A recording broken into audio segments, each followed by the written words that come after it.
এই কোরআনকে যদি মেনে চলো, এই কোরআনের আইন যদি মানো, সমাজে মানো, ব্যক্তিতে মানো, পরিবারে মানে, রাষ্ট্রে মানো, জীবনের সব ক্ষেত্রে সমস্ত জায়গায় যদি এই কোরআনকে মেনে চলো, ফালা খাউফুন আলাইহিম, তাহলে তোমাদের কোনো ভয় থাকবে না, ওয়ালা হুম ইয়াহজানুন, কোনো চিন্তাও থাকবে না।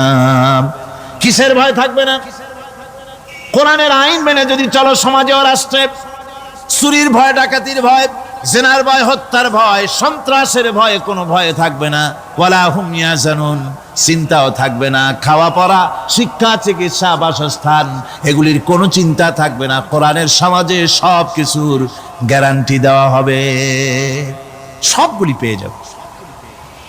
এখন যদি আবার প্রশ্ন করা হয়, কোরআন বুঝলাম তোমারে মানলে পরে সব ফায়দা হবে, তাহলে এবার জবাব দাও, তোমার ভিতরে কি রাজনীতি আছে নাকি? আমি তো মানুষ, আমার রাজনীতি করা লাগে। ম্যান ইজ সোশ্যাল অ্যানিম্যাল, আমরা তো জঙ্গলের পশু নই, আমরা তো মানুষ।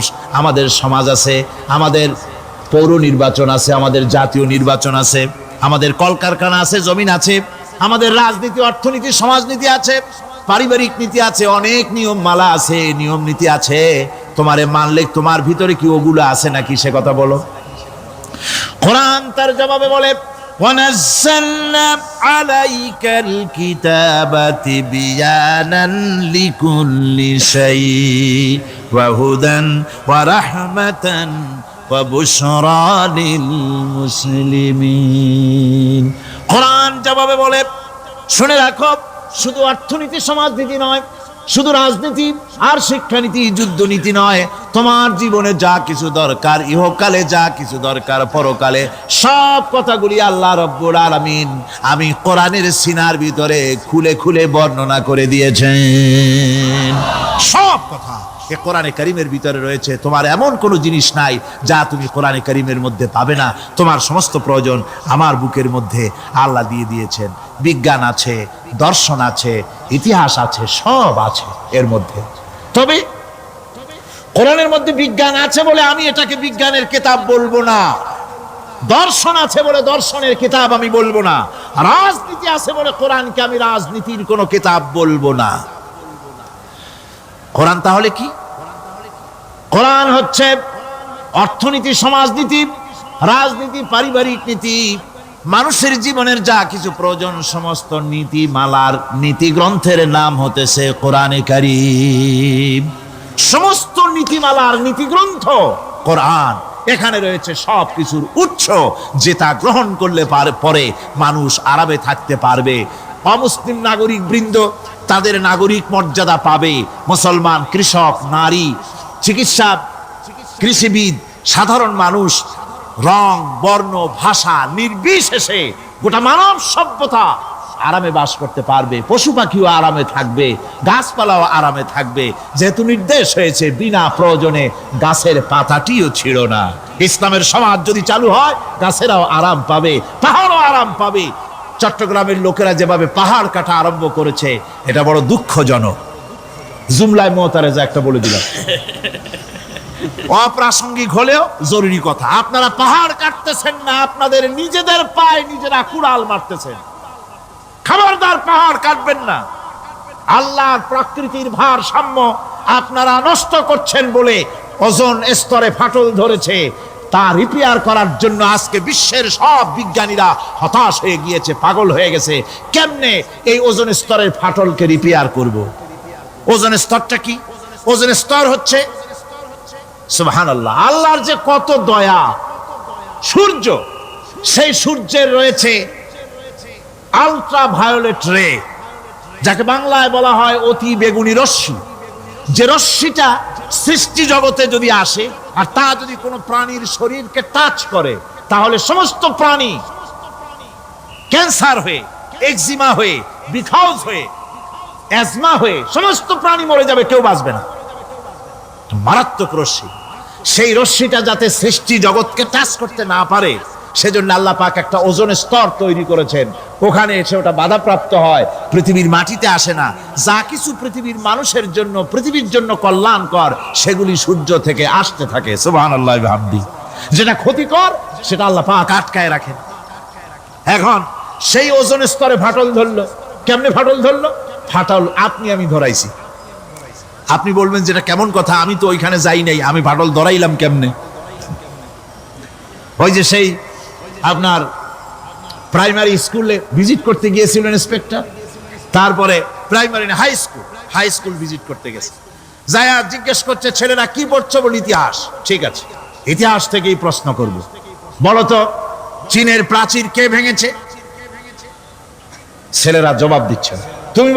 তুমি বলো, কেউ বলছে না। বেঞ্চের কোনা যে ছেলেটি, সে বলছে সর্বনাশ, কেউ যখন স্বীকার করে না, এটা তো আমার মাথায় আসবে। সব শেষ ইন্সপেক্টর তাকে বলছে তুমি বলো তো কে ভেঙেছে চীনের প্রাচীর? কয় স্যার, গ্রামে আমার দুষ্টমির যথেষ্ট বদনাম আছে, কিন্তু চীনের প্রাচীর ভাঙার মতো দুষ্কর্ম আমি করি নাই।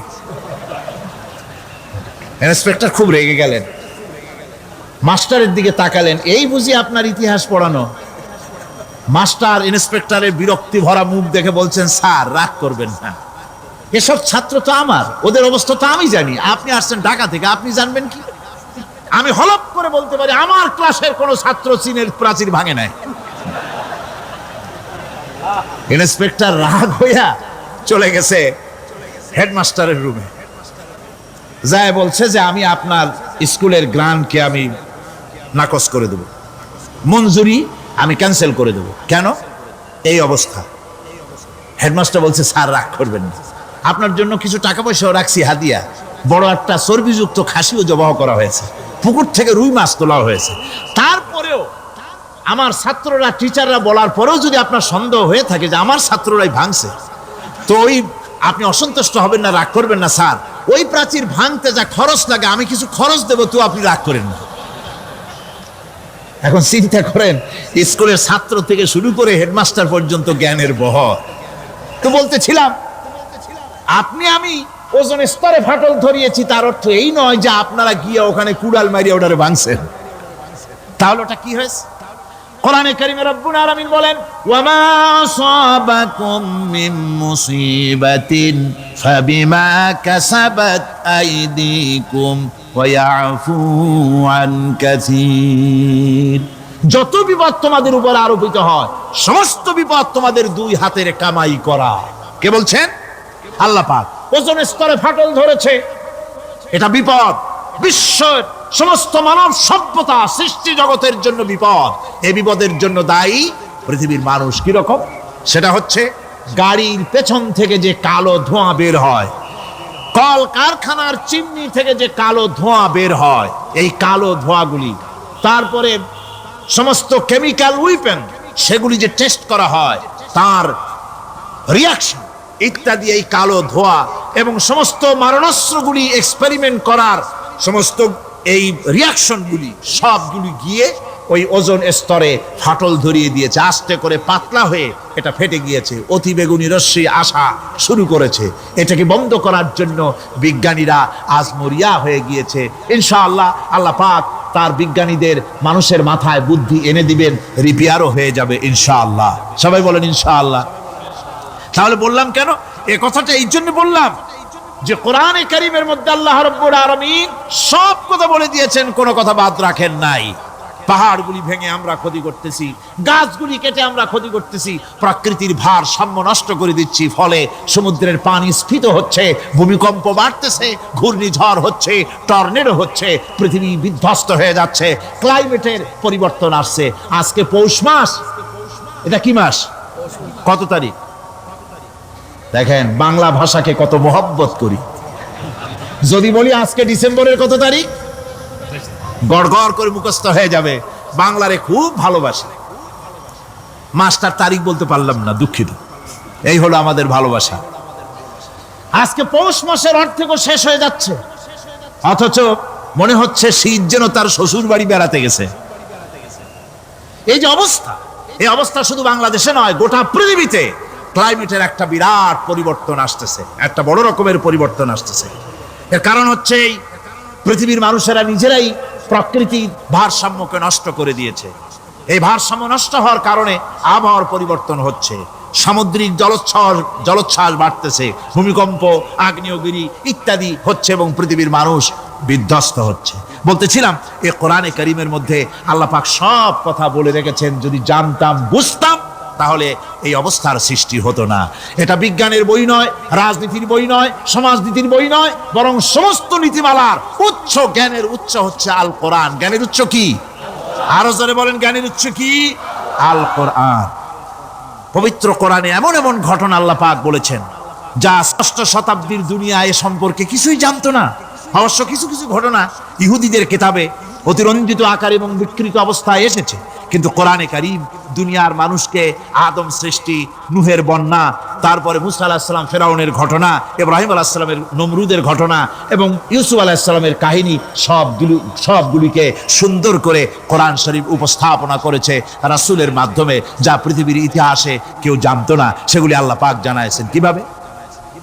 কোরআনে কারীম বলছে, তিলকা মিন আম্বাইল গায়বি নুহিহা ইলাইকা মা কুনতা তা'লামুহা আনতা ওয়ালা কওমুকা মিন ক্বাবলি হাযা। এ হলো সব অজ্ঞাত ঘটনা। সমস্ত ঘটনাগুলি আল্লাহ পাক তার হাবিবকে শুনিয়ে বলে দিলেন, সব অজ্ঞাত ঘটনা যা তুমি জানতে না, তোমার কোনো জানা ছিল না, আমি ওহীর মাধ্যমে তোমাকে সব জানাইছি। ইউসুফ আলাইহিস সালামকে যখন তার ভাইয়েরা কুয়ার মধ্যে ফেলে দিতেছিল তখন তুমি উপস্থিত ছিলে না, এই ঘটনা ওহীর মাধ্যমে আমি জানালাম। মুসা আলাইহিস সালামকে যখন ফেরাউন দরিয়ার ভিতরে ফেলে দিল, সেই সময় তুমি সিনাই পর্বতের পাশে দাঁড়িয়ে সব দৃশ্য লক্ষ্য করনি, অথচ আমি ওহীর মাধ্যমে সব তোমাকে খুলে খুলে বলে দিয়েছি। আল্লাহ পাক সমস্ত ঘটনাগুলিকে বলে বলে কোরআন শরীফের মধ্যে সব সাজিয়ে দিলেন, বলে দিলেন।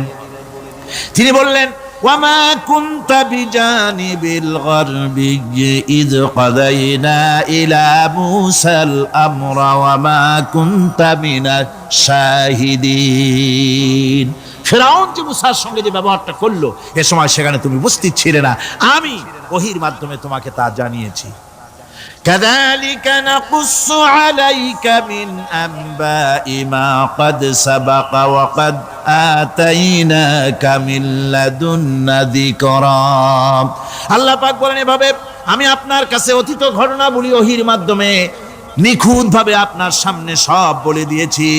আমার ভাইয়েরা, এই বিশ্বলোকে ঊর্ধ্ব লোক সম্পর্কে নির্ভুল তথ্য বর্ণনা আল্লাহ পাক করে দিয়েছেন কোরআনের মাধ্যমে। 1665 খ্রিস্টাব্দে স্যার আইজাক নিউটন তিনি আবিষ্কার করলেন মাধ্যাকর্ষণ শক্তিকে। এই মাধ্যাকর্ষণ শক্তি, ল অফ গ্র্যাভিটেশন, এ সম্পর্কে মানুষের এই থেকে কিছু জানলো, কিন্তু আজ থেকে 1400 বছর আগে আল্লাহ রাব্বুল আলামিন তার উম্মি নবী, যিনি কোনো বিজ্ঞানাগারে লেখাপড়া করেন নাই, কোনো সায়েন্স রিসার্চ করেননি, যিনি কোনো কলেজ ইউনিভার্সিটিতে পড়াশোনা করেননি, তার মাধ্যমে জানিয়েছেন মাধ্যাকর্ষণ শক্তির কথা। কোরআন বলছে, ইন্নাল্লাহা ইউমসিকুস সামাওয়াতি ওয়াল আরদা আন তাজুলা। এই পৃথিবী এবং সমস্ত গ্রহ উপগ্রহকে আল্লাহ পাক বলছেন, আমি এমন এক শক্তি দিয়েছি যে শক্তির মাধ্যমে একটা আরেকটাকে আকর্ষণ করে রাখছে। এই পৃথিবীতে মাধ্যাকর্ষণ শক্তি শুধু পৃথিবীর নাই, সূর্যের আছে, মঙ্গলের আছে, নেপচুনের আছে, ইউরেনাসের আছে, বৃহস্পতির আছে। প্রত্যেকটি গ্রহের আলাদা আলাদা মাধ্যাকর্ষণ শক্তি আছে, আর এই শক্তির বলে একটা আরেকটাকে টেনে ধরছে, যাতে করে বিচ্ছিন্ন হয়ে না যায়, যাতে করে ধ্বংসপ্রাপ্ত না হয়। এগুলি আল্লাহ পাক এই তথ্যগুলি কোরআনে কারীমের মধ্যে বলেছেন। ফলে মরিস বুকাইলির মতো লোক, যিনি ফরাসি দার্শনিক, তিনি বলেছেন দুনিয়ার সমস্ত বিজ্ঞানীদের থিওরি হচ্ছে এই, যে বিজ্ঞানের কোনো থিওরি ফাইনাল নয়। আজ একটা হচ্ছে, কাল সেটাকে পরিবর্তন করে নতুন আরেক থিওরি আসতেছে। কিন্তু কোরআনে কারীমের মধ্যে আমি, কে বলতেছেন এ কথা? না না না, মরিস বুকাইলি বলছেন, কোরআন শরীফের ভিতরে আমি যে বিজ্ঞানের তথ্য পেয়েছি, থিওরি পেয়েছি, তার কোনো পরিবর্তন আজও হয় নাই, ভবিষ্যতেও হওয়ার কোনো সম্ভাবনা নাই। মরিস বুকাইলি মনে করেছিলেন বেদ আর বাইবেলে যেমন ভুল আছে, কোরআন শরীফে ওই রকম ভুল আছে, নাউজুবিল্লাহ। সেই জন্য তিনি আরবি শিখলেন কোরআন বোঝার জন্য, ভুল ধরার জন্য। কোরআন শিখলেন কি জন্যে? ভুল ধরার জন্য। আর এমন শেখা শিখছেন, ওই আরবি শিক্ষা মানে আমাদের দেশের লোকদের মতো আনাকুম জানাকুম শেখে নাই, ভালো করেই শিখছে, ভালো করেই মুখস্থ করেছে, তার ভালো করে আরবি শিখেছেন, তারপরে কোরআন শরীফ পড়েছেন, তারপরে তিনি এ কোরআন পড়ে তেলাওয়াত করে বুঝে এরপরে তিনি বই লিখেছেন দি Bible, the Quran and science. এই বইয়ের মধ্যে তিনি পরিষ্কার লিখেছেন, কোরআন পড়লাম, এর ভিতরে একটা নকতা দেওয়ার, একটা কলমের ফোঁটা দেওয়ার জায়গা কারো নাই। কোরআন নিঃসন্দেহে মহান স্রষ্টা আল্লাহ রাব্বুল আলামিনের মানুষের বানানো কিতাব এটা হতে পারে না। সুতরাং কোরআন শরীফের মধ্যে আল্লাহ পাক সব কথা বলে দিয়েছেন। বিজ্ঞানের সাথে কিন্তু কোরআনের সংঘর্ষ নাই। অনেকে মনে করে যে বিজ্ঞান আর কোরআন এর মধ্যে বিরাট সংঘর্ষ। না, বিরাট সংঘর্ষ নয়, দুই একটা পয়েন্টে সংঘর্ষ থাকতে পারে। অধিকাংশ ব্যাপারই বিজ্ঞান, আমি মনে করি বিজ্ঞানের আবিষ্কার যত বাড়বে কোরআন বোঝা মানুষের জন্য তত সহজ হবে। এটা আমার ধারণা, এটা আমার ধারণা। বিজ্ঞানের সাথে দুই একটা পয়েন্টের উপরে সংঘর্ষ আছে, যেমন চন্দ্র এবং সূর্য সম্পর্কে, সৌরজগৎ সম্পর্কে Copernicus, Kepler, Galileo, Newton, Einstein মহাশূন্য সম্পর্কে যে সব বক্তব্য রেখেছেন, সেসব বক্তব্যের সাথে কোরআন শরীফের কিছুটা বৈপরীত্য রয়েছে। যেমন কেউ বলেছেন সূর্য ঘোরে, পৃথিবী স্থির, কেউ বলে সূর্যের চতুর্দিকে পৃথিবী ঘোরে, কেউ কয় চন্দ্র ঘোরে, কেউ কয় আমরা কি আর বসে থাকি, আমরাও ঘুরি। কিন্তু আসলে ঘোরেটাকে কে ঘোরে, এ ফয়সালা কে দেবে? কে দিবে বলুন তো? হ্যাঁ, ঠিক বলেছেন, আল্লাহই দিবেন, কারণ এগুলি সৃষ্টি করেছেন কে? এবার শুনুন, এই বিতর্কের মীমাংসা আল্লাহ পাক করছেন কোরআনে কারিমে বহু আগে। গ্যালিলিও, কেপলার, কোপারনিকাস এদের বলার অনেক আগে বিশ্বনবী জানাবে মুহাম্মদ রাসূলুল্লাহ সাল্লাল্লাহু আলাইহি ওয়াসাল্লাম তিনি বলে দিয়েছেন, আল্লাহর কথা তিনি বলেছেন, লাশ-শামসু ইয়ামবাগি লাহা আন তুদরিকাল কামারা ওয়ালাল লাইলু সাবিকুন নাহার ওয়া কুল্লুন ফি ফালাকিন ইয়াসবাহুন। প্রবল জ্ঞানী হইবে যাহারা, আপন মনেতে বুঝিবে তাহারা, রাত্রি পারে না আগে যাইবার দিনের স্থান করি অধিকার। চন্দ্র বাজে না সূর্যের গায়েতে, সূর্য পারে না চন্দ্রকে ধরিতে। যার যে স্থান বহাল রাখিয়া ভ্রমণ করিছে খোদাকে ডরিয়া। আল্লাহ রাব্বুল আলামিনকে ভয় করে সব ঘুরছে, চাঁদও ঘোরে, সূর্য ঘোরে, মঙ্গল ঘোরে, ইউরেনাস ঘোরে, বৃহস্পতি ঘোরে, পৃথিবীও ঘোরে। সব ঘুরছে তো ঘুরছেই, বন বন করে ঘুরছে একটা নির্দিষ্ট কক্ষপথে, আপন আপন কক্ষপথে ঘুরছে, যার ফলে অ্যাক্সিডেন্ট হয় না। সুবহানাল্লাহ, জোরে বলেন সুবহানাল্লাহ। নির্ধারিত কক্ষে ঘুরছে, নির্ধারিত কক্ষে ঘুরছে। এর কক্ষগুলি আল্লাহ পাক ঠিক করে দিয়েছেন, সেই কক্ষে ঘুরতেছে, একে অপরের পথ অতিক্রম করতেছে না। আবার ওই মহাশূন্যের ভেতরে রয়েছে black hole. Black hole, black hole কি? ব্ল্যাক হোল হচ্ছে একটা বিরাট অন্ধকার গহ্বর, একটা মৃত্যুকূপ।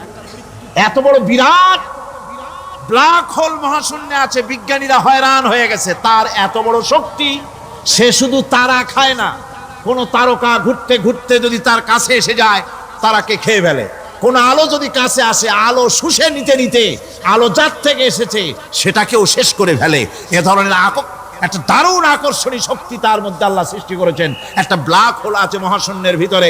সূর্য, চন্দ্র, গ্রহ, নক্ষত্র, যে সূর্য পৃথিবীর চাইতে 13 লক্ষ গুণ বড়, এমন 2 কোটি সূর্য খাইয়া হজম করতে পারে এত বড় ব্ল্যাক হোল আল্লাহ তৈরি করে রেখেছেন মহাশূন্যের উপরে। রয়েছে মিল্কি ওয়ে, রয়েছে গ্যালাক্সি, অন্তত 10,000 কোটি, 10 সহস্র কোটি তারকা দিয়ে সমৃদ্ধ গ্যালাক্সি মিল্কি ওয়ে, যেটা অন্ধকার রাত্রে, তারকা সজ্জিত রাতে উত্তর দক্ষিণ দিকে টানা একটা পথের মতো দেখা যায়। এটা হচ্ছে গ্যালাক্সি, এইটাকে বলা হয় মিল্কি ওয়ে। এটা হচ্ছে ছায়াপথ। অসংখ্য তারকা এর মধ্যে রয়েছে। কত বড় বড় তারকা, অনেক দূরে। তাই আমরা দেখি বিন্দু বিন্দু, আসলে কি বিন্দু না। কত বড় জানেন?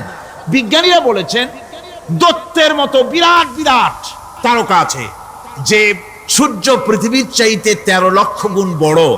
এরকমের সূর্যের অন্তত 3 কোটি সূর্য খাইয়া হজম করতে পারে এরকম অসংখ্য তারকা মিল্কি ওয়ের ভিতরে আল্লাহ সৃষ্টি করেছেন।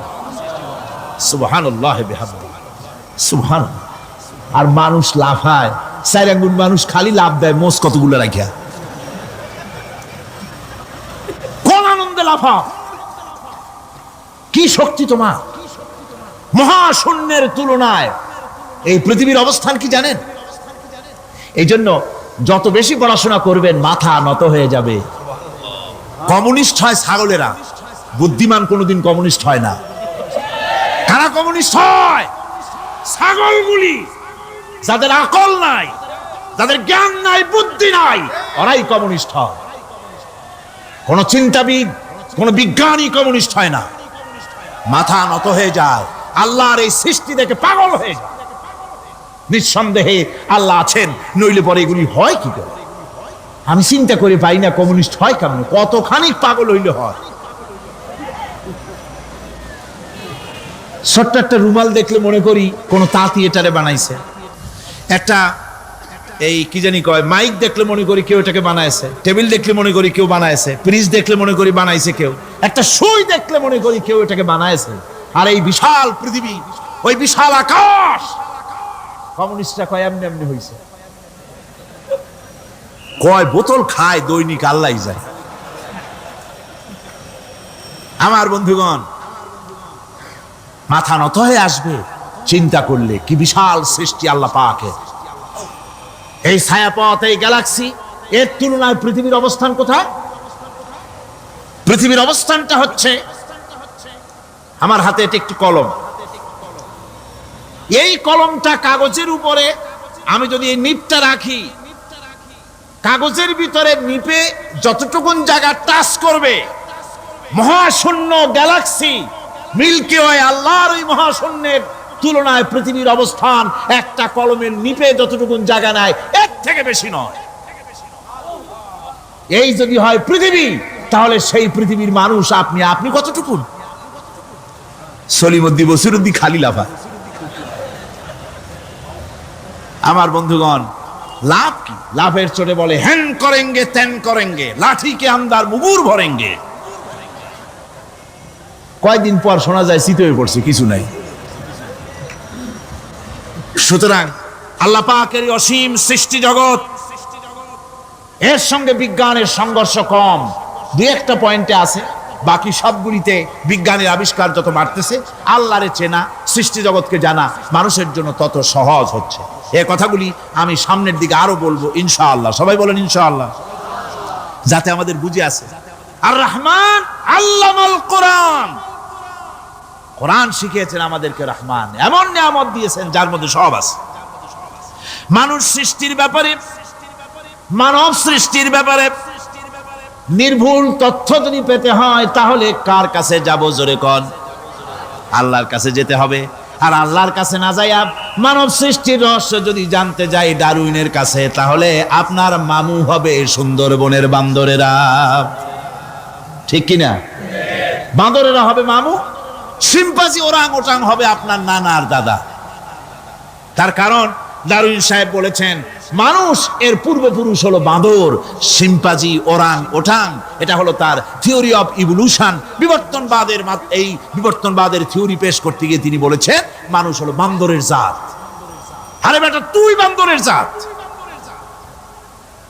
নিজের লেজ কাটিয়া সকলের লেজ কাটা আরম্ভ করতে যাচ্ছে। কি পাগলের পাগল, মানুষ হয়েছে বান্দরের জাত। আশ্চর্য কথা। কেমনে কইলে? তো বললো যে শিম্পাঞ্জি দেখছে, তো সে শিম্পাঞ্জি দেখে তার মনে হয়েছে যে মানুষ ওইরকমই তো দেখা যায়, তো মানুষ বুঝি বান্দর থেকেই আসছে। আমি বলি পৃথিবীতে এমন পাগল আমি কোনোদিন দেখিও নাই, শুনিও নাই যে কোনো পাগল পাবদা মাছ দেখে বলেছে যে এটা হচ্ছে বোয়াল মাছের পূর্বপুরুষ। টাকি মাছ দেখে কোনো ছাগলেও বলেছে আজ পর্যন্ত যেটা হলো শোল মাছের পূর্বপুরুষ। পুঁটি খাইতে খাইতে আস্তে আস্তে বিরাট শোলে পরিণত হয়ে গেছে, কোনো পাগলেও বলেনি।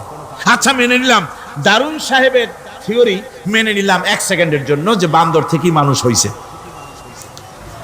এখনো তো বানর প্রজাতি আছে না শেষ হয়ে গেছে? আছে কিনা?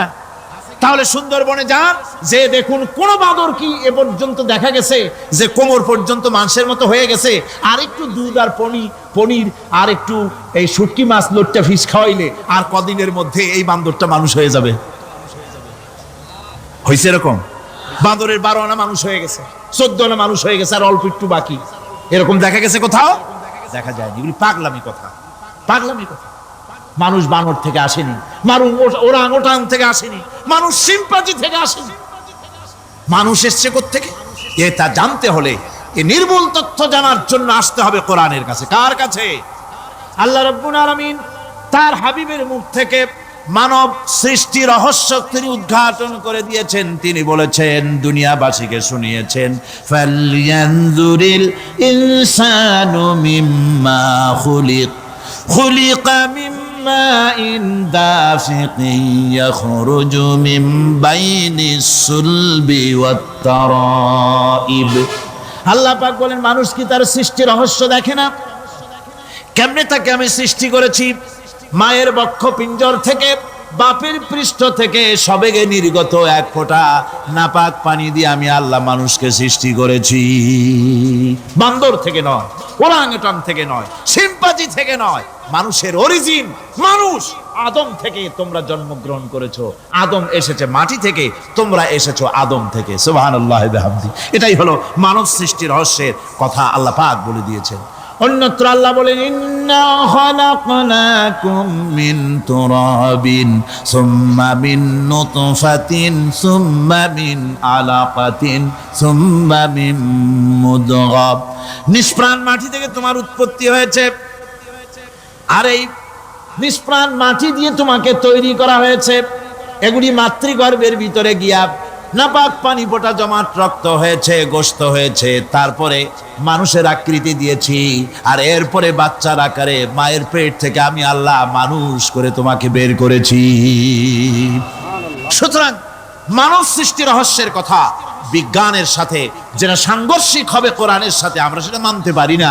আমাদেরকে মানতে হবে মূল জ্ঞানের কিতাবটা। মূল জ্ঞানের কিতাব কোনটা? জোরে কোন তো কোনটা? এখানে সব কথা আল্লামাল কোরআন। কোরআন শিখিয়ে মানুষকে আল্লাহ পাক সবচাইতে বড় দয়া করেছেন, এর থেকে বড় দয়ার হয় না। কোরআন শিখিয়েছেন আমাদের, যার মধ্যে সমস্ত তথ্যের কথা আল্লাহ পাক বলেছেন। The universe and doctor Einstein বইয়ের ভিতরে লেখা হয়েছে যে একদিন এমন হবে যখন ধীরে ধীরে সূর্য তার আলো হারিয়ে ফেলবে, চন্দ্র নিষ্প্রভ হয়ে যাবে, আর পৃথিবী আস্তে আস্তে তার গতি হারিয়ে ফেলবে। একথা আজকের বিজ্ঞানীরা অথবা আজ থেকে কয়েক বছর আগের বিজ্ঞানীরা একথা বলছেন। কিন্তু রাসূল করিম সাল্লাল্লাহু আলাইহি ওয়াসাল্লামের মুখ থেকে আজ থেকে 1400 বছর আগে, যিনি বিজ্ঞানাগারে মোটেও পড়াশোনা করেননি, লিখতে জানেন না, পড়তে জানেন না, সই করতে জানেন না, বিজ্ঞান আজ যে কথা বলছে সেই কথা 1400 বছর, 1500 বছর আগে রাসূল করিমের মুখ থেকে আল্লাহ পাক বলছেন। কোরআনে কারীম বলছে, ইয়াসআলু আইয়ানা ইয়াউমুল কিয়ামা ফাইদা বারিকাল বাসারু ওয়া খাসাফাল কামারু ওয়া জুমিআশ শামসু ওয়াল কামার। হে রাসূল, রাসূলের কাছে জিজ্ঞাসা করে কিয়ামত কবে হবে? আল্লাহ পাক বলেন, বলে দিন যেদিন চন্দ্র তার আলো হারিয়ে ফেলবে, যেদিন সূর্য তার আলো হারিয়ে ফেলবে, আর চন্দ্র আর সূর্য সব একাকার হয়ে যাবে। হাজারা বলছে চাঁদে আলো থাকবে না, সূর্য আগের থেকে তার উত্তাপ এবং আলো স্তম্ভিত হতেছে, এবং হতে হতে এমন এক পর্যায়ে আসবে যখন সূর্য আলো হারিয়ে ফেলবে। বিজ্ঞানীরা গত 4-5 বছর আগে এ বক্তব্য রেখেছেন, কিন্তু 1400 বছর আগে বিজ্ঞানের লালনাগারে লেখাপড়া না করে হুজুরের মুখ থেকে আল্লাহ কথা বলে দিয়েছেন। তাহলে বিজ্ঞানের আসল কিতাব কোনটা? জোরে বলেন কোনটা? আল্লাহ পাক আরো বলেন, ইজাশ শামসু কুবিরাত ওয়া ইযান নুজুমু কাদারাত ওয়া ইযাল জিবালু সুজ্জিরাত। তারকাগুলি, সূর্যের আলো থাকবে না, নক্ষত্রগুলো স্থানচ্যুত হয়ে যাবে, কক্ষচ্যুত হয়ে যাবে, পাহাড়গুলিকে পরিচালিত করে দেওয়া হবে, কিছুই থাকবে না, সব শেষ হয়ে যাবে। বিজ্ঞানীরা আজ বলতেছে যে সব শেষ হয়ে যাবে, কিছুই থাকবে না, সব শেষ হবে। বিজ্ঞানীরা বলতেছেন, কোরআন অনেক আগে বলেছে, কুল্লু মান আলাইহা ফান ওয়া ইয়াবকা ওয়াজহু রাব্বিকা যুল জালালি ওয়াল ইকরাম। সব শেষ হয়ে যাবে, বিশ্বে যা কিছু আছে সব লয় হবে, ক্ষয় হবে, ধ্বংস হবে, কিচ্ছু থাকবে না। থাকবেন শুধু আল্লাহ সুবহানাহু ওয়া তাআলা। সুবহানাল্লাহ ওয়া বিহামদি। কোরআনে কারীম এ কথা বহু আগে আমাদেরকে জানিয়ে দিয়েছে। সুতরাং আসল জ্ঞানের কিতাবটাই হচ্ছে কোরআনে কারীম। এই কোরআনের কাছে আমরা যত যেতে পারবো, যত কোরআন বুঝতে পারবো, ততই আমাদের জন্য আমরা সমৃদ্ধ হতে পারবো। আমাদের উপর আল্লাহর রহমত আসবে, আমরা সমাজ চালাতে পারবো, আমরা দেশ চালাতে পারবো, আমরা দুনিয়ায় শান্তি পাবো, আমরা আখিরাতেও মুক্তি লাভ করতে পারবো। কোরআনে কারীম সমস্ত বিজ্ঞানের উৎস, দর্শনের। মান আতাল্লাহ বিকলবিন সালিম, এটি হলো সুস্থ দিন। সেই কিয়ামতের দিনে মাল, ধন, সন্তান, সন্ততি কোনো কাজে আসবে না, শুধু উপকারে আসবে। প্রশান্ত আত্মা নিয়ে কেউ যদি, প্রশান্ত কাল্ব নিয়ে কেউ যদি আল্লাহর দরবারে উপস্থিত হয়, সেই দিনটা কাজে লাগবে। এটা হলো সুস্থ দিল। অসুস্থ দিল কোনটা? ফি কুলুবিহিম মারাদুন ফাযাদাহুমুল্লাহু মারাদা, তাদের দিলের মধ্যে ছিল একটি রোগ, সেই রোগকে আল্লাহ আরো বৃদ্ধি করে দিলেন। অসুস্থ দিলের নমুনা কি? ওয়াজ ভালো লাগে, সিনেমাও খারাপ লাগে না, মসজিদও ভালো লাগে, কীর্তনও খারাপ লাগে না। এই যে দুইটা ভালো লাগে, এটি হলো অসুস্থ দিল। এটার নাম কি? আছেন আমাদের সমাজে, কয় যে হুজুর ওয়াজ শুনতে খারাপ লাগে না, কিন্তু গান যখন শুনি তাও মজা লাগে, মসজিদও ভালো লাগে, সিনেমাও খারাপ লাগে না। আছেন এরকম লোক? আছে। এটা কেন? এটা হলো এই জন্য যে ইমানের মধ্যে জং ধরে গেছে। সাপে যদি রাত্রে কামড়ায়, রাতের বেলায় সাপে কামড়াইছে, ওজার কাছে যায় লোকেরা। মোমেন শাহীতে ওজা আছে না? ওজার কাছে যায়, যে বলে সাপে কামড়াইছে। এখন ওজা প্রথমে টেস্ট করবে যে সাপটা বিষধর সাপ না বিষহীন সাপ। সাপ তো দুই রকম আছে। যে সাপে কামড়াইলে তাৎক্ষণিকভাবে লোক মারা যায়, ওই সাপের মোমেন শাহীতে কি বলে? কি বলে? গোখরো সাপ। আর যেটা দেখতে খুব রং ছং মোটা টোটাও আছে, কিন্তু কামড়াইলে কিছু হয় না, ওইটা কি? জোড়া সাপ। এখন জোড়া সাপ না গোখরো সাপ কামড়াইলে কোনটায়? দেখে তো নাই। এটা বোঝার জন্য ওজা করে কি, সাপে দংশিত ব্যক্তির জিহ্বার উপরে লবণ এবং ঝালওয়ালা মরিচ এগুলো দিয়ে দেয় জিহ্বার মধ্যে। যদি সে বলে পানি পানি লাগে, যত মরিচ দেয় তত কয় পানি পানি লাগে, তাহলে বুঝতে হবে বিষধর সাপে দংশন করেছে। আর যদি সে বলে যে ঝাল লাগতেছে, লবণ লাগতেছে, তাহলে বুঝতে হবে যে লোলা সাপে কি করছে? দংশন করেছে। এটি হলো সাপ যদি বিষধর হয়, তো বিষধর সাপের বিষে সর্বপ্রথম যে কাজটা করে সেটা হলো জিহ্বার স্বাদকে নষ্ট করে দেয়। মানুষের ইমানের জন্য সব থেকে বিষাক্ত সাপ হলো শয়তান। এ যখন মানুষকে ওয়াসওয়াসা দেয়, আর শয়তানের ওয়াসওয়াসা যখন মানুষ পড়ে যায়, তখন তার ইমানের স্বাদ নষ্ট হয়ে যায়। তখন সিনেমাও ভালো লাগে, মসজিদও ভালো লাগে, ওয়াজও ভালো লাগে, গানও ভালো লাগে। এটি হলো অসুস্থ দিল। এবার মৃত্যু দিল কি? মৃত্যু দিল সম্পর্কে আল্লাহ বলছেন,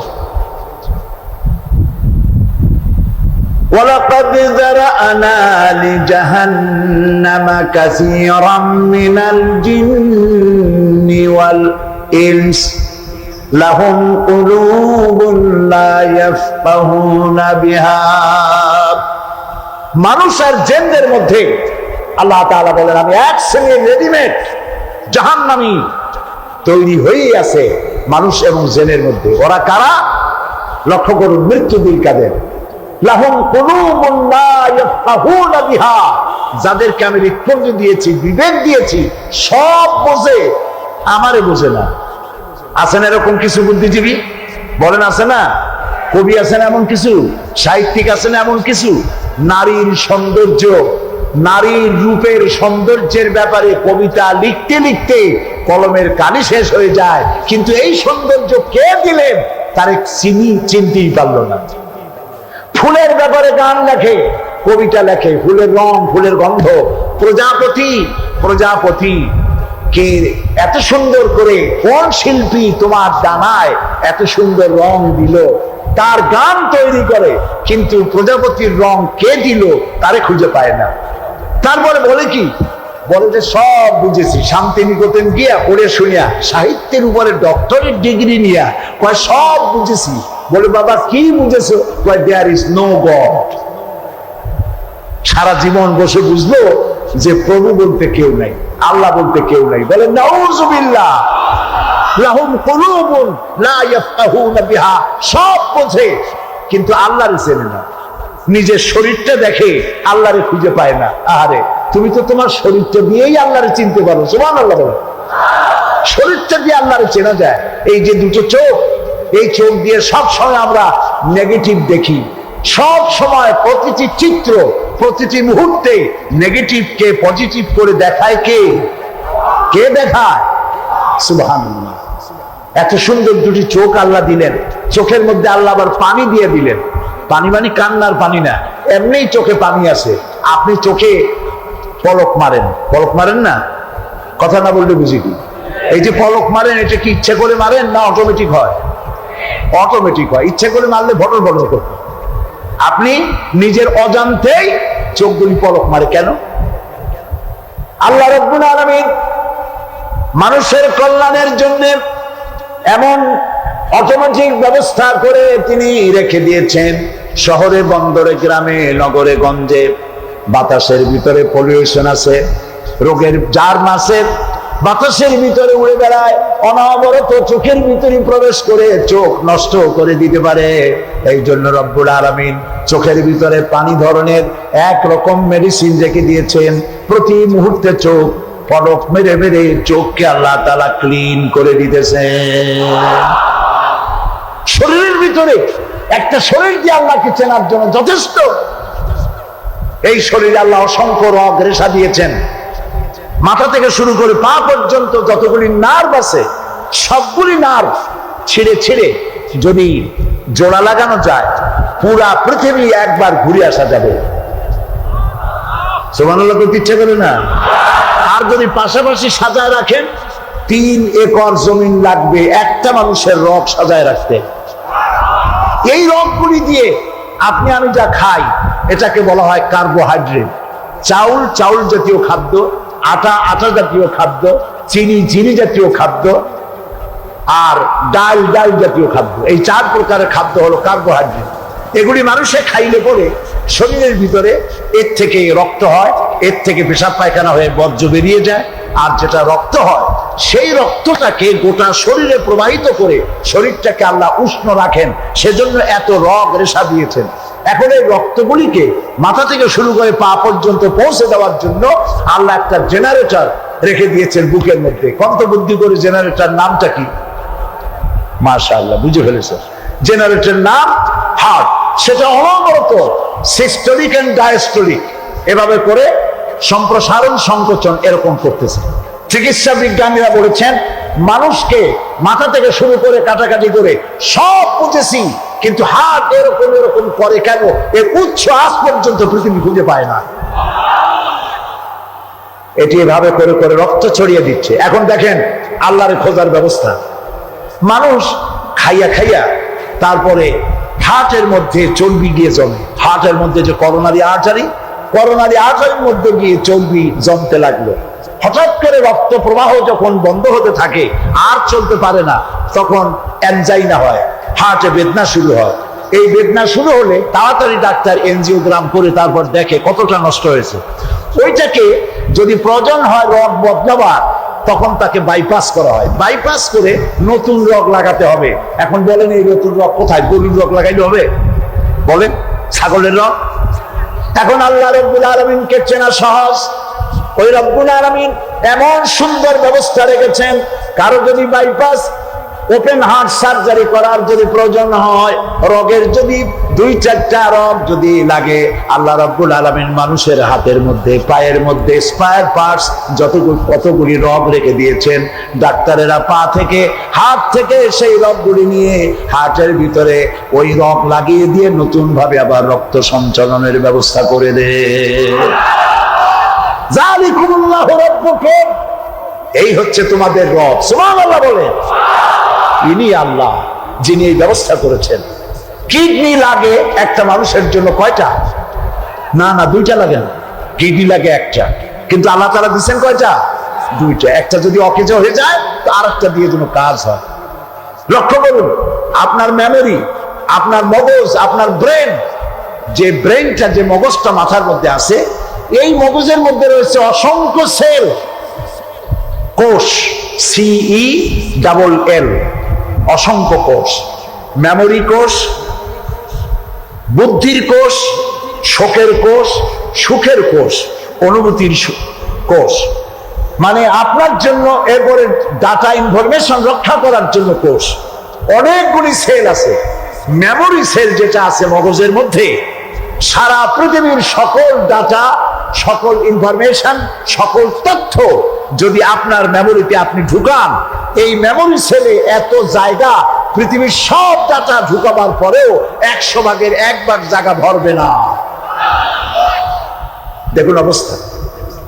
আপনি বসে আছেন চেয়ারে, অফিসে কাজ করছেন, হঠাৎ করে অনুভব করলেন কে যেন জামা গেঞ্জি ফুটো করে আপনার পিঠের মধ্যে নিডেল ঢুকাই দিছে। কে দিল? কে দিল? ও, তাও তো বুঝে ফেলেছেন, মশা।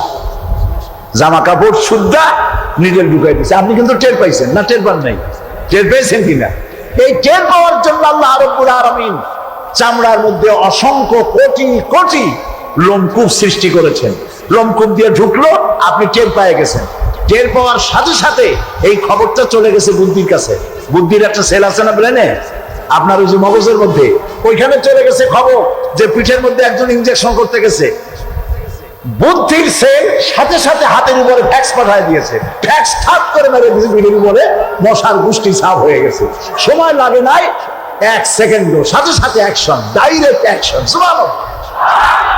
কপালে যদি থাকে আল্লাহরে চিনতে কষ্ট হয় না, আর কপালে না থাকলে শান্তিনিকেতন থেকে PhD ডিগ্রি করে কাফের হয়ে যায়, মুরতাদ হয়ে যায়, কপাল পুড়ে যায়।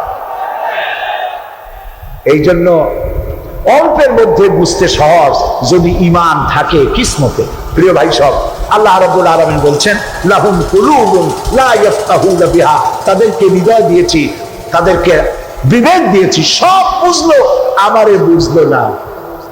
তাদের আমি কান দিছি, সব শুনলো, কিন্তু আমার কথা, হকের দাওয়াত শুনলো না। চোখ দিলাম, সব দেখলো, কিন্তু সবকিছু দেখে আমারে খুঁজে পাইলো না। এদের অবস্থাটা কি?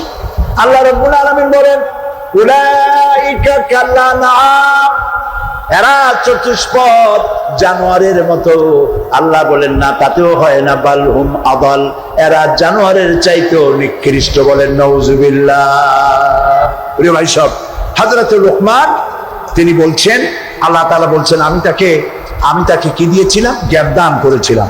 সেই জ্ঞানের ভিত্তিতে জ্ঞান দিয়েছিলাম এই জন্য যেন তিনি আমার শুকর আদায় করেন। হযরত লোকমান আল্লাহর দেওয়া জ্ঞান দিয়ে শুকর আদায় করলেন এইভাবে যে তিনি আল্লাহর গুণগান, আল্লাহর তাওহীদের প্রচার শুরু করে দিলেন। সুবহানাল্লাহ। আল্লাহ তাআলা বলছেন ওমান ইয়াশকুর, যে ব্যক্তি কৃতজ্ঞতা স্বীকার করে তা তার নিজের জন্য, আর যে করে না সে তার নিজের ক্ষতিই করে। এই যে আমরা মাগরিবের নামাজ পড়লাম, এই নামাজ পড়ছি কার জন্য? বলেন সবাই। উপকার হবে কার? উপকার হবে আমার। এই যে মাঝে মধ্যে আপনারা আলহামদুলিল্লাহ বলেন, সুবহানাল্লাহ বলেন, এতে উপকার কি আল্লাহ না আমার? বলেন সবাই।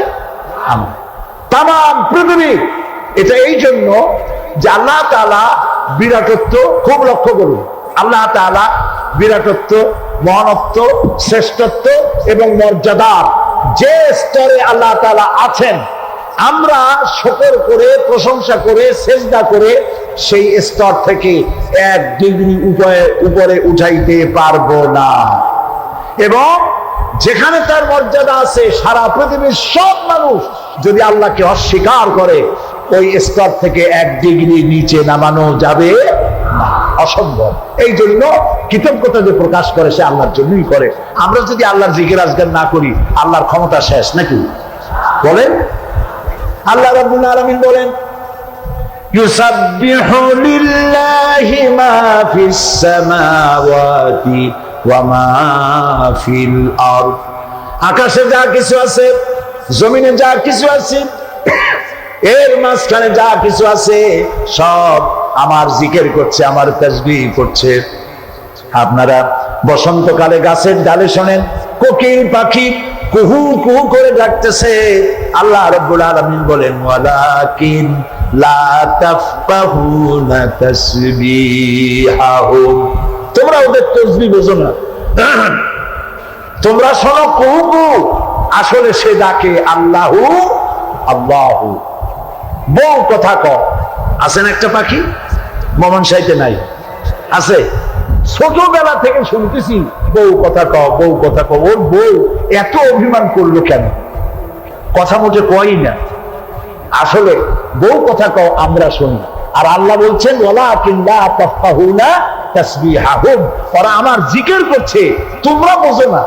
মানুষ বুঝবে কেন? মানুষ তো আন্দাজে যা শোনে শব্দের সাথে আপনি যা মিলাবেন তাই কিন্তু হয় ভাই। যেমন ট্রেন ছাড়ছে, ট্রেন যখন ছাড়লো তো প্রাথমিক আওয়াজ শোনা যায় যাচ্ছি যাব, যাচ্ছি যাব। যখন জোরে চলে তখন শোনা যায় যাচ্ছি যাব, যাচ্ছি যাব, এরকম শোনা যায়, ঠিক না? শব্দের সাথে এরকম যা মিলাবেন তাই হবে। এক ব্রিটিশ নাগরিক নাকি আসছিল বাংলাদেশে, আসে দেখে জমিনে চাষ করতেছে এক লোক দুপুর বেলা। তো তারে গিয়ে ব্রিটিশ নাগরিক জিজ্ঞেস করতেছে ইংলিশ, বেটা হাউ ডু ইউ ডু? তো কৃষক বলতেছে আমার বুঝি খাইয়ে খেয়ে কাম নেই, এখন তোমার সাথে আমি এই চাষ ছাড়িয়ে দিয়ে হাবিবু খেলবো, এটা কথা হইলো নাকি? মানে শব্দের সাথে মানুষ যা মিলাইতে চায় তাই মেলে। আল্লাহ তাআলা বলছেন তোমরা যা শুনতে পাও, পাখিগুলি তার কলকাকলিতে, বাতাস তার সংসঙ্গবে, নদীগুলি তার কুলুকুলু নাদে, পাতাগুলি তার মর্মর শব্দে, যত আওয়াজ শুনতে পাও এগুলি সব নিছক আওয়াজ নয়, সবগুলির ভিতর থেকে আমার জিকির, আমার তাসবিহ হতেছে আল্লাহু আল্লাহু আল্লাহু আল্লাহু। স্মরণ করো সেই সময়ের কথা যখন লোকমান তার ছেলেকে ডেকে বলছেন ইয়া বুনাইয়া, হে আমার কলিজার টুকরা সন্তান। আপনারা কি শুনতেছেন? আমার সাথে থাকুন, তাহলে বুঝতে সুবিধা হবে। হযরতে লোকমান বলছেন ইয়া বুনাইয়া, ও আমার কলিজার টুকরা সন্তান। ওলামারা জানেন যে এখানে হওয়া উচিত ছিল ইয়া ইবনি, ইয়া ইবনি, ও আমার ছেলে, কিন্তু আল্লাহ তাআলা শোনাচ্ছেন লোকমান ডেকে বলেছি ইয়া বুনাইয়া, আমার ছেলে। ওইভাবে না বলে তিনি বললেন কি ইয়া বুনাইয়া। বুনাইয়া মানে কি? বুনাইয়া শব্দ এটা হলো তাসগীর করা হয়েছে। এটা বলা হলো হে আমার কলিজার টুকরা, নয়নের পুতুলি, বাবা ধন, সোনামণি। সুবহানাল্লাহ বলে। দাওয়াতে এটি হলো টেকনিক। আপনি যখন ইসলামের দাওয়াত দিবেন তখন আপনাকে দাওয়াত দিতে হবে মিষ্টি ভাবে।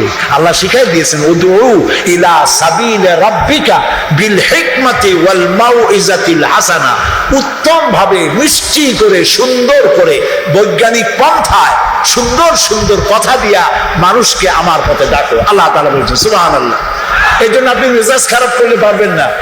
যে চোরের কাশি রোগ হয় আর যে পীরের মেজাজ খারাপ, এ দুইজন ব্যবসায় ভালো করতে পারবেন না। পীরের যদি মেজাজ খারাপ বেশি হয় মুড়ির একটাও পাবে না, আর যদি চোরের কাশি রোগ হয় চুরি করতে গিয়ে পিটান খাওয়া ছাড়া পথ নেই। তা আপনি দিনের দাওয়াত দিবেন, আপনার মেজাজ ভালো হইতে হবে। দাওয়াত দিবেন মিষ্টি করে। রাসূলুল্লাহর কথাটাই দেখেন, আগেই কোন সুবহানাল্লাহ। আল্লাহ রাব্বুল আলামিন বলেন ফাবিমা রাহমাতিন মিনাল্লাহি লিনতা লাহুম ওয়ালাউ কুনতা ফাযযাল গালিদাল কলবি লানফাদ্দু মিন হাওলিক।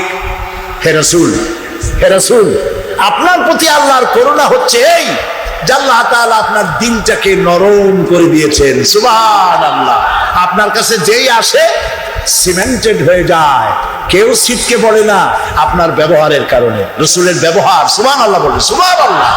কি ব্যবহার! মসজিদে নববীতে এক বদবী এসে পেশাব করেছে মসজিদে নববীর মধ্যে। আচ্ছা কোন তো এই মোমেন শাহীতে মসজিদের মধ্যে না, মসজিদের বাইরে দাঁড়াইয়া দেওয়ালের উপরে যদি কেউ পেশাব করে আপনি কি করবেন? জি বুঝতে পারছি আপনারা কি করবেন। চেহারা দেখি বোঝা যায় আপনারা কি করতে পারেন। মসজিদের ভেতরে পেশাব করতেছে রাসূলের সামনে, সাহাবায়ে কেরামদের চোখ মোটা হয়ে গেছে। ভাবখানা এই রাসূল পারমিশন দেন আর জম্মের মতো পেশাব করাই দেই। রাসূলুল্লাহ বললেন না না, বাধা দিও না, তাহলে সে অসুস্থ হয়ে যেতে পারে। তার সবটা আনলোড হতে দাও।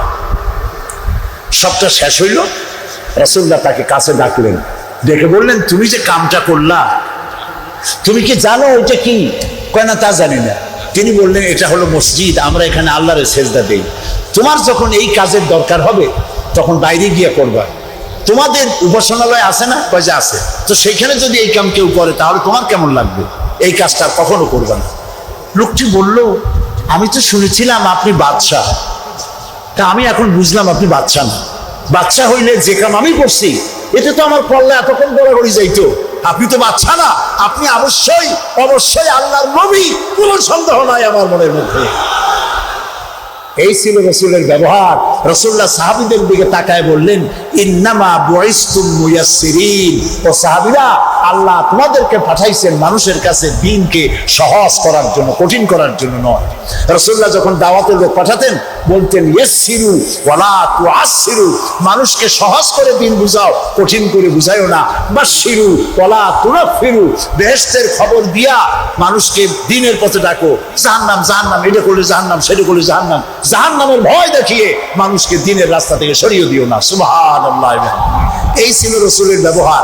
তাই মানুষকে দাওয়াত দেওয়ার সময় টেকনিকটা, লোকমানের দাওয়াত ছেলের প্রতি আল্লাহ কত পছন্দ করেছেন। তিনি যাকে বলছেন, ইয়া বুনাইয়া, ও আমার কলিজার টুকরা, আমার বাবা, আপনি নিজে হাসানা মোমেন সাহেব যেমন বখাটে ছেলে, মাথায় উল্লুকের মতো চুল, হাতে ভাল্লুকের মতো নখ, গলায় সোনার সেন, এরকম মোমেন সাহেব নাও থাকতে পারে।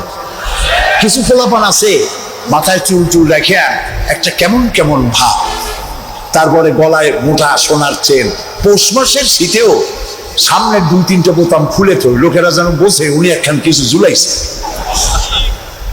এইরকম ছেলেকে যদি আপনি তো রাগ করে আছেন, ছেলে আপনার কথা শোনে না, যদি ভাত খাওয়ার সময় ডাকেন, সোনামণি, বাবা, কলিজার টুকরা, নয়নের পুতুলি, আব্বু, একটু কাছে আয়, আরে ও যত বড় খারাপ হোক আপনার পায়ের কাছে চলে আসবে।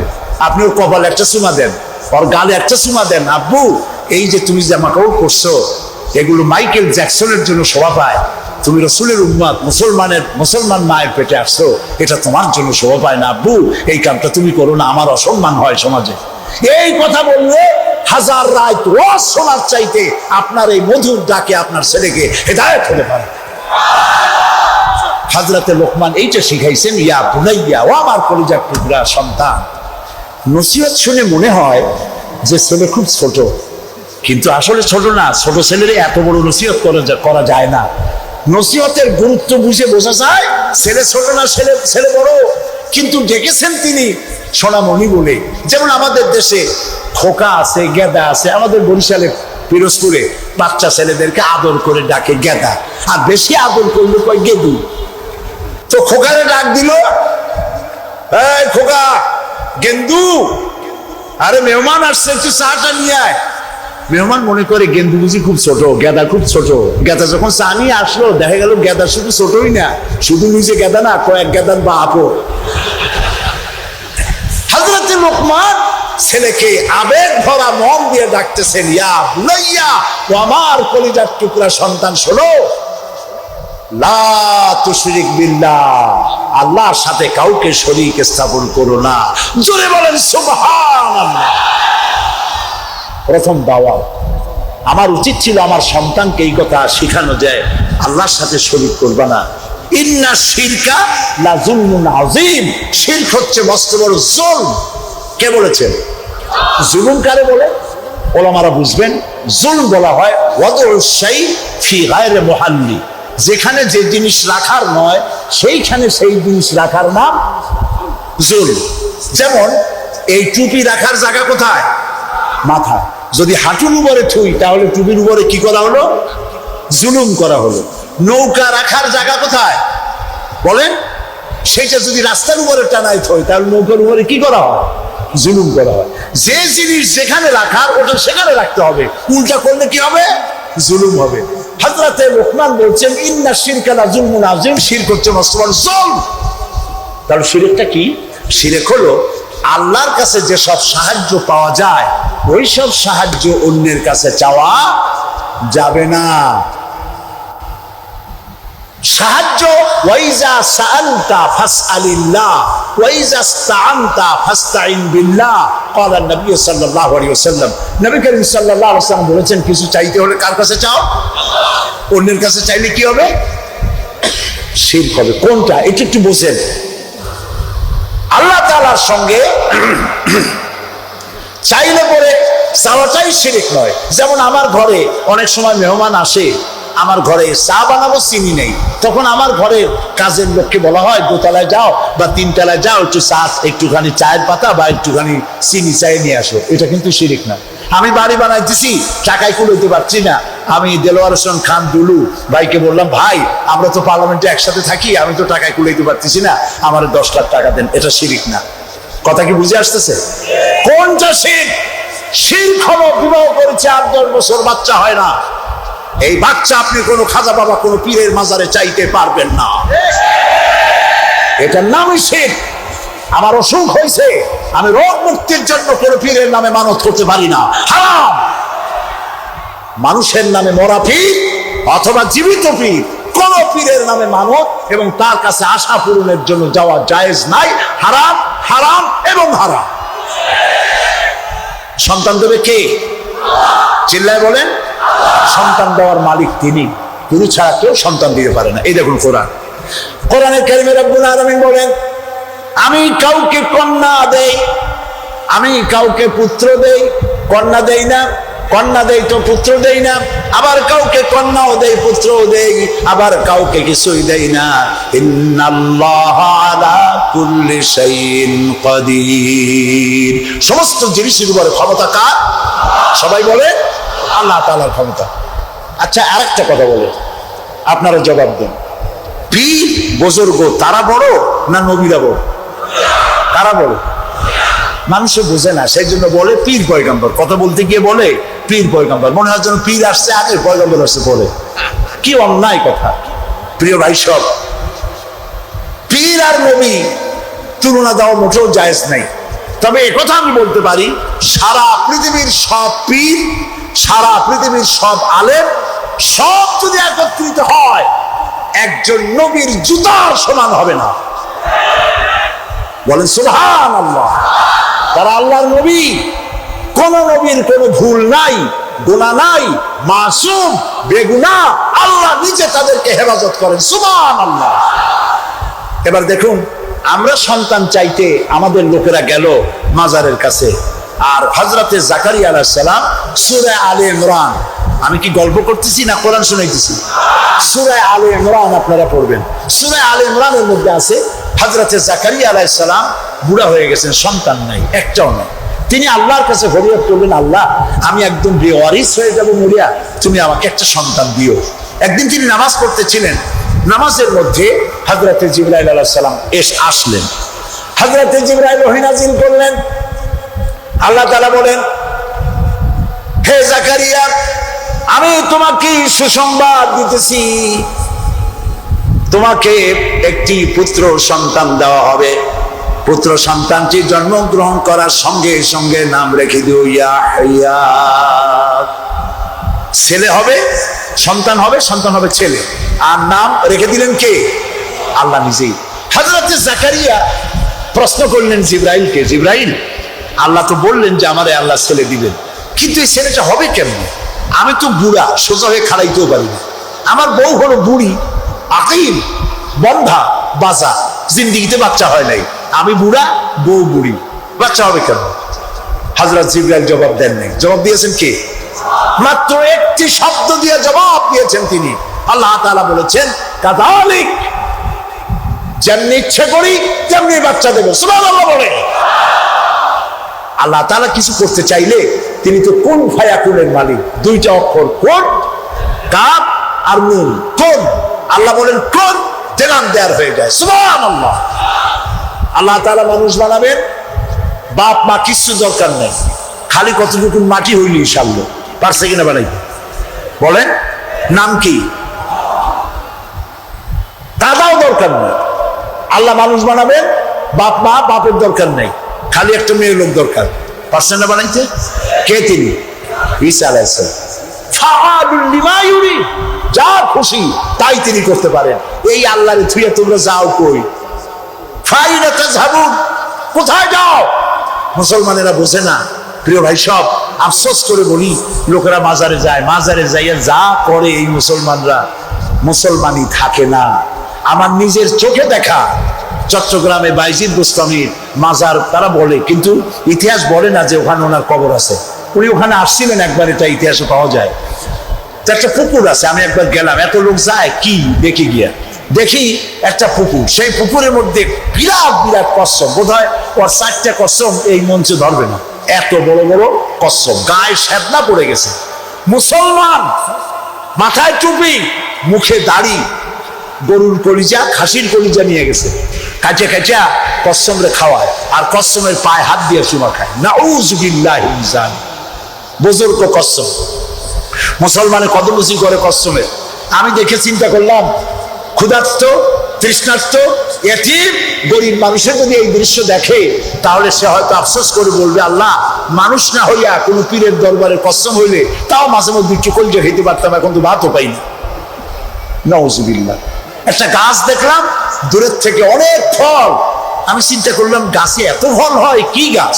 গাছে গিয়ে দেখি কি ফল, ইট আর পাথর ঝুলানো, দড়ি দিয়ে ইট পাথর ঝুলানো। আমি জিজ্ঞেস করলাম, ভাই এগুলো কি? এগুলো মেয়ে লোকেরা ঝুলাই গেছে। কেন? যেসব মেয়ে লোকের বাচ্চা হয় না, ওরা এখানে মানত করে, ইট ঝুলাবো, পাথর ঝুলাবো। এর সিগনিফিকেন্স কি, দর্শনটা কি? যে দর্শন হলো এই মেয়ে লোকদের ধারণা যে এইভাবে ঝুলাই থুয়ে গেলে যেমন ভার হয় ডালের মধ্যে, ওই রকম পেটের মধ্যে ভার হইতে হইতে একদিন বাচ্চা হয়ে যাবে। কি আশ্চর্য কথা! আরে মুসলমান, প্রিয় ভাই, সব মাজারে লোকেরা যায় আর সেখানে চাদর দেয়, আগরবাতি দেয়, মোমবাতি দেয়। আপনারা দেন না, এরকম নমিন সাইতে নাই? আছে এরকম মাজার? আচ্ছা, দেওয়ার সময় আপনারা কি এই চিন্তা করেন যে এই যে টাকাটা দিলাম, এই টাকা দিয়ে পীর সাহেব কি বেঁচে আছেন?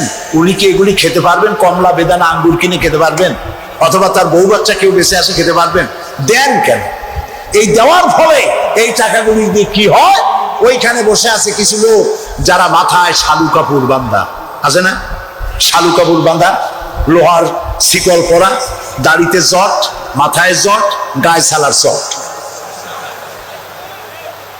মোষ আর দাড়ি দিয়া ঢাকা। আমি অনেক সময় তাকাই দেখছি, হাসে না কান্দে বোঝার কোন উপায় নেই। নাউযুবিল্লাহি মিন যালিক। একটারে দেখি ওইখানে বসে গাঁজা খাইয়া কি জানি দূরের থেকে তাকাই দেখছি, ছাত্র জীবনে এরকম কি জানি ডলে হাতে, এরকম ডলিয়া তারপরে কলকিতে ভরে দিল টান, চোখ বড় হয়, এরকম ক্রমান্বয়ে চোখ বড় হইতে থাকে। আরে এরপরে কি জানি এরকম একটা কান্দের উপর, নাম জানি না আমি, কান্দের উপর এইভাবে ঘষে আর বলে, মদিনা যাব কেমন? মদিনা। আর বলে, তুই শয়তান, তুই মদিনা যাবি কেমনে? এত গাঁজা খাইয়া তুই যাবি মদিনা? এটা কি সম্ভবপর কথা? প্রিয় ভাই, সব কবরে যদি আগরবাতি, মোমবাতি আর চাদর দেওয়া জায়েজ হতো, জান্নাতুল বাকিতে 10,000 সাহাবীদের মাজার আছে। সুবহানাল্লাহ। হযরতে ওসমান রাদিয়াল্লাহু তাআলা শুয়ে আছেন জান্নাতুল বাকিতে। হযরতে আয়েশা আমাদের মা রাদিয়াল্লাহু তাআলা আনহা শুয়ে আছেন জান্নাতুল বাকিতে, উন্মুক্ত আকাশের নিচে। আহারে, হযরতে আব্দুল্লাহ ইবনে মাসউদ রাদিয়াল্লাহু তাআলা আনহু, হযরতে আব্দুল্লাহ ইবনে মাসউদ দেখতে খুব খাটো খোটো ছিলেন, পা ছিল একেবারে ছোট। একদিন হাদিসে এসেছে, একদিন তিনি খেজুর গাছে উঠতেছিলেন, নিচে সাহাবীরা দাঁড়ানো, এরপরে তার পাও দেখে ওনারা হাসতেছিলেন, এত ছোট পা, হাসতেছিল। রাসূলুল্লাহ বললেন, সাহাবীরা, আব্দুল্লাহর পা দেখে হাসতেছো? কিয়ামতের দিন আব্দুল্লাহর পা যদি এক পাল্লায় রাখা হয় আর ওহদ পাহাড়টা যদি এক পাল্লায় রাখা হয়, ওহদ পাহাড় তার পায়ের সমান হবে না। এই হযরত আব্দুল্লাহ ইবনে মাসউদ রাদিয়াল্লাহু তাআলা শুয়ে আছেন জান্নাতুল বাকিতে, চাদর নাই, আগরবাতি নাই, মোমবাতি নাই, কিচ্ছু নাই। রাসূলুল্লাহ বলেছেন, জান্নাতুল বাকিতে, বাকি থেকে কিয়ামতের দিন 70,000 আহলে বাকি চাঁদের মতো চেহারা নিয়ে বিনা হিসাবে আল্লাহর জান্নাতে চলে যাবে। ওইখানে চাদর নেই। আর আমরা আমাদের দেশের পীর সাহেবদের মাজারে চাদর দিয়ে, আগরবাতি দিয়ে, মোমবাতি দিয়ে সর্বনাশ করছি। প্রিয় ভাই, সব এটি শিরক, এটা জীবনেও আমরা আর করবো না। রাজি আছেন? রাজি আছেন? কারা কারা রাজি? 2 হাত উঁচু করে দেখা। আলহামদুলিল্লাহ বলি, হাত নামান, বলি আলহামদুলিল্লাহ, জোরে বলেন আলহামদুলিল্লাহ। প্রিয় ভাই সব কি বলবো, কত কথা বলবো। তনহামা দাগ দাগ শোধ, তম্বা কুজা কুজা নেহাম, সারা অঙ্গে ব্যথা, ঔষধ দেবো কোথা, ইঞ্জেকশন দেওয়ার জায়গাও নাই, সব নষ্ট করে ফেলাইছি। কিছু পীর ভাই হয়েছে, কেউ বলে তিনি নাকি সুফি সম্রাট, শুনছেন না? সুফি সম্রাট বলেন নাউজুবিল্লাহ। এমন সব আকীদা, এমন সব কথাবার্তা প্রচার করা হয় যাতে ঈমান নষ্ট হয়ে যায়। কি মারাত্মক কথা তিনি বলেছেন! তিনি বলেছেন তিনি নাকি স্বপ্নে দেখতেছেন রাসূলুল্লাহ বিবস্ত্র অবস্থায় ময়লার স্তূপে পড়ে আছেন, আর উনি হাত দিয়েছেন, আর অমনি কাপড় চোপড় পরা অবস্থায় তিনি বেঁচে উঠছেন। এর দ্বারা তিনি বলতে চান যে তিনি নাকি মুহাম্মদী ইসলামের পুনর্জীবন দানকারী, বলেন নাউজুবিল্লাহ। প্রথমে তো মুহাম্মদ সাল্লাল্লাহু আলাইহি ওয়াসাল্লামের ইসলাম না, ইসলাম কার? আর উনি পুনর্জন্ম দিতে কে? বিশ্ব আশিকে রাসূল সম্মেলনের নামে শিরক আর বিদআতকে ছড়ানো হচ্ছে। মুসলমানেরা, এইটা নাজাতের পথ না, নাজাতের পথ এইটা। নাজাতের পথ কোনটা? জোরে বলে। নাজাতের পথ কোরআন, এর দ্বিতীয় কোনো রাস্তা নাই। সেই কথাই হযরত লোকমান বুঝাচ্ছেন। হযরত লোকমান বলেন, লা তুশরিক বিল্লাহ, ও আমার কলিজার টুকরা সন্তান, আল্লাহর সাথে কাউকে শরীক স্থাপন করো না। ইন্নাশ শিরকা লাযুলমুন আযীম, শিরক হচ্ছে মস্ত বড় জুলুম, এর কাছেও যেও না। প্রিয় ভাই সব, আমরা যদি না খেয়ে থাকি, কে আমাদের খাওয়ায়? আমাদের জাতির পিতার মুখ দিয়ে শুনুন, কে আমাদের জাতির পিতা? এই ব্যাপারে আপোষ করবেন? জীবন চলে যাবে মুসলমানের, এই ব্যাপারে কোন আপোষ নাই। মিল্লাত আবিকুম ইব্রাহিম, আমাদের জাতির পিতা ইব্রাহিম আলাইহিস সালাম, তিনি কি বলছেন? আল্লাযী হুয়া ইউতঈমুনি ওয়া ইয়াসকিন, আমি যখন ক্ষুধার্ত হই আল্লাহ আমারে খাওয়ায়, আমি যখন তৃষ্ণার্ত হই আল্লাহ আমারে পান করায়। এটাই হচ্ছে তাওহীদ। ওয়াইদা মারিতু ফাহুয়া ইয়াশফিন, আমি যখন অসুস্থ হই আল্লাহ আমারে রোগ মুক্ত করেন। সুবহানাল্লাহ। যা চাইবেন কার কাছে চাইবেন? প্রিয় ভাই সব, লোকেরা বোঝে না, না বুঝিয়ে সব করে। তাবিজের আরেকটা শিরক আছে। কোরআন শরীফ দিয়ে তাবিজ লেখে, সেই তাবিজের আবার কায়দা আছে। ধান্দা লাগাবার জন্য বলে খালের পানি, বিলের পানি, পুকুরের পানি, টিউবওয়েলের পানি, সালার পানি, খালের পানি, 7 জায়গার পানি, জাফরানের কালি, এগুলো নিয়ে কাগজের উপরে দাগ দিয়ে তারপর কতগুলি নাম্বার লেখে, 752, 313, 1472, 1771। হাবিজ আমি, আপনারা দেখেন খুলে, আমি যা বললাম উল্টো একটাও বলছি নাকি? এগুলো লিখা তারপরে লেখে ইয়া জিবরাইল, ইয়া মিকাইল, ইয়া ইসরাফিল, ইয়া আরেকটা কিছু। আমি একজনের গলায় দেখলাম এত বড় তাবিজ, বললাম ভাই এত বড় তাবিজের মধ্যে কি? কয় যে সর্বনাশ, এ বলাই যাবে না। বললাম কেন? কয় যে আমার ক্ষতি হবে। কিচ্ছু হবে না ভাই, খোলো তো একটু দেখি। তারপরে তাবিজটা খুললাম, মোমটম ছাড়াইয়া তাবিজ দেখলাম যে ওইভাবে দাগ দাগ দেওয়া, আর চতুর্দিকে লেখা ইয়া বধু হো, ইয়া বধু হো। তা বললাম ভাই এই তাবিজ দেখছে কে? বললো মসজিদে ইমাম সাহেব ডাকে। ইমাম সাহেব আসলাম, বলল ভাই ইমাম সাহেব এই তাবিজ আপনি লিখছেন? কয় হ্যাঁ। তা বললাম ভাই বধূ হো কি? কয় হুজুর আমি নিজেও বুঝি না বধূ হো কি।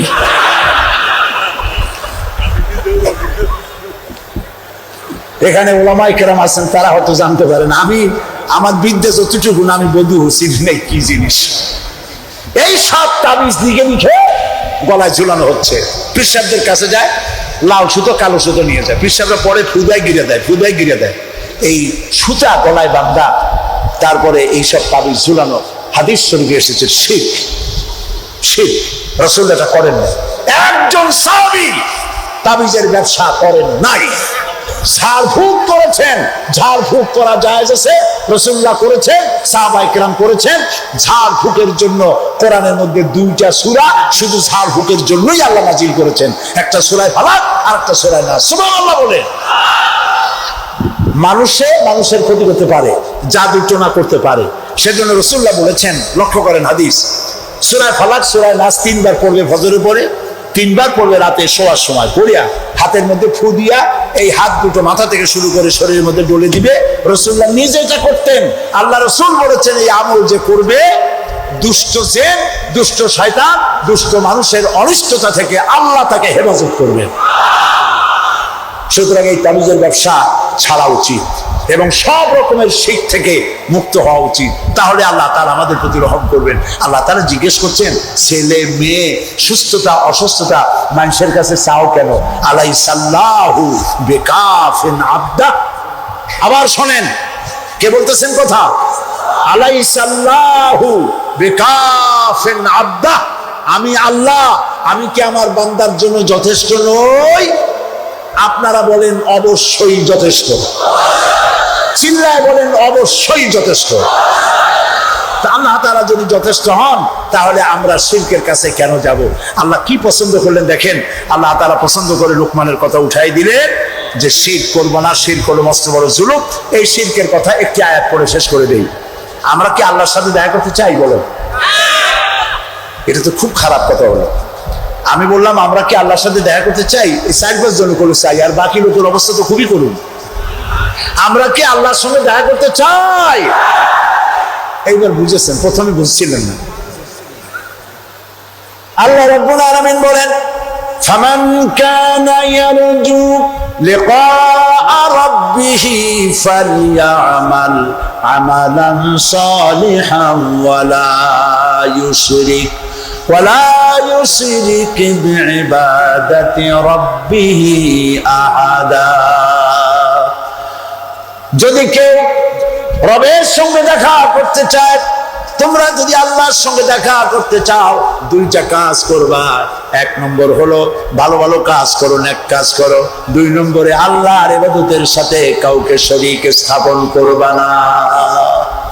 শিরক থেকে যদি কি বাঁচা, আল্লাহর সাথে কিয়ামতে দেখা হয়ে যাবে। সুবহানাল্লাহ বলে রাসূলুল্লাহ বলছেন, বুখারী শরীফের হাদিস, গাধার পৃষ্ঠে সওয়ার হয়ে তিনি যাচ্ছিলেন। হযরত মুআজ রাদিয়াল্লাহু তাআলা আনহু এই হাদিস রিওয়ায়াত করেছেন। তিনি বলছেন, আমি রাসূলের পিঠের সঙ্গে কিভাবে বসেছিলাম গাধার পেছনে।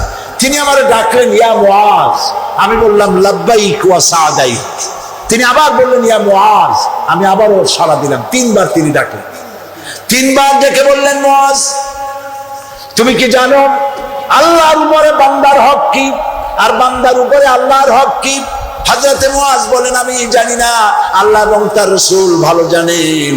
নবীজি বললেন, শোনো মুআজ, আল্লাহর উপরে বান্দার হক হচ্ছে এই, বান্দা আল্লাহর ইবাদতের সঙ্গে কাউকে শরীক স্থাপন করবে না। এটা হলো আল্লাহর উপরে বান্দার হক। আর বান্দার উপরে আল্লাহর হক হচ্ছে যেই বান্দা আল্লাহর ইবাদতের মধ্যে কাউকে শরীক স্থাপন করবে না।